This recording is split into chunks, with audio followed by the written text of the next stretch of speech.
Hello, my favorite viewers. Please watch the video until the end to get it right, because the meaning is revealed at the end of the video. Dude. It turns out that's what Prince Harry is called in a tight circle.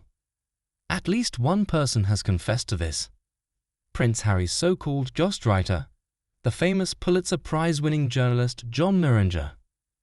It was he who co-wrote with Harry his scandalous memoir, The Spare One. Meringer has now told reporters about it. And here's how Hey LLO magazine describes Meringer's introduction to the prince. I just liked the dude. I called him a dude right away. It made him smile.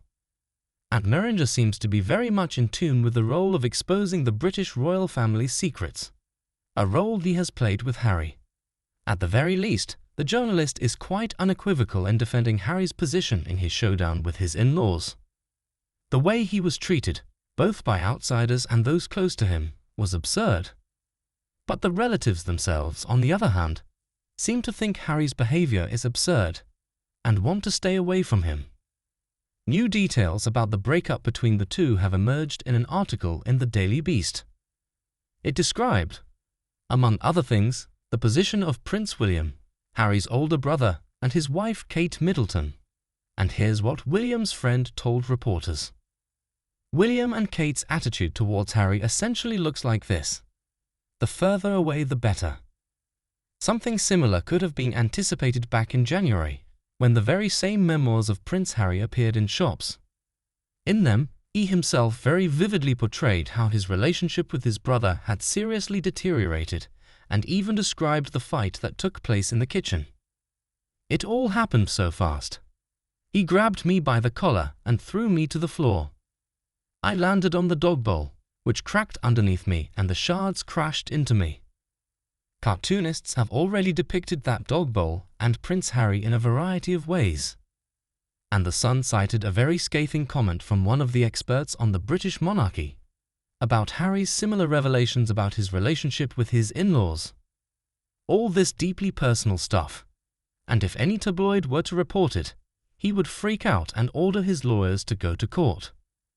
But Harry himself is not shy, and has been leaking more and more scandalous details about himself and his relatives to the media. True, some argue that this product is selling worse and worse, that Americans are tired of the revelations Harry and Meghan are making.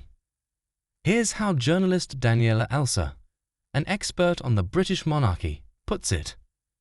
Even if they appeared on the Good Morning America show and started another verbal bombardment of London, I think the audience's reaction would resemble some sort of collective shrug of the shoulders in bewilderment. And others are annoyed at how the prince and his wife are using their titles of Duke and Duchess of Sussex in this business. Journalists have commented on the background to the growing salvos by the Sussexes on their London relatives, and the harshest comments appear to be that the prince and his wife are simply peddling their royal titles.